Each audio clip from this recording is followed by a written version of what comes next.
திருச்சியில் தமிழ்நாடு வீட்டு வசதி வாரியம் சார்பில் கட்டப்பட்டு வந்த 14 மாடிகளை கொண்ட மிக உயரமான கட்டிடம் கட்டி முடிக்கப்பட்டுள்ளதை தொடர்ந்து வீடுகள் விற்பனைக்கு வந்துள்ளன.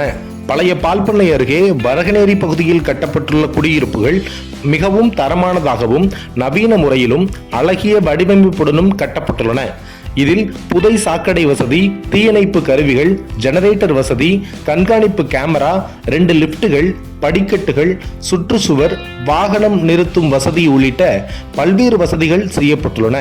மேலும் குறிப்பிட்ட காலத்துக்கு வீட்டு வசதி வாரியமே குடியிருப்புகளை நேரடியாக பராமரிக்கும். அதன் பிறகு குடியிருப்போர் பராமரித்துக் கொள்ள வேண்டும் எனவும் கூறப்பட்டுள்ளது.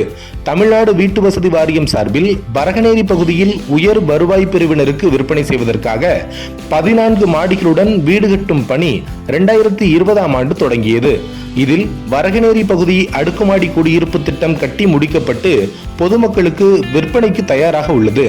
பழைய பால்பண்ணை அருகே வரகனேரி பகுதியில் உயர் வருவாய் பிரிவினருக்கு விற்பனை செய்வதற்காக கட்டப்பட்டுள்ள இந்த 14 மாடி கட்டிடத்தில் உள்ள 56 வீடுகள் விற்பனை செய்வதற்கான அறிவிப்பு வெளியிடப்பட்டுள்ளது. இதில் ஏ டைப்பில் 1572 சதுர அடி பரப்பளவில் 3 படுக்கை அறைகளுடன் 13 வீடுகள் தலா ரூபாய் 78.26 லட்சத்துக்கும், பி டைப்பில் 1576 சதுர அடி பரப்பளவு கொண்ட 14 வீடுகள் ரூபாய் 78.44 லட்சத்துக்கும், சி டைப்பில் 1520 சதுர அடி பரப்பளவு கொண்ட 14 வீடுகள் ரூபாய் 75,75 லட்சத்துக்கும், டி டைப்பில் 1518 சதுர அடி பரப்பளவு கொண்ட 14 வீடுகள் ரூபாய் 75.61 லட்சத்துக்கும் விற்பனை செய்யப்பட உள்ளதாகவும், முதலில் வருவோருக்கு முன்னுரிமை அடிப்படையில் வீடுகள் விற்பனை செய்யப்படுவதாகவும் அறிவிப்பு வெளியிடப்பட்டுள்ளது.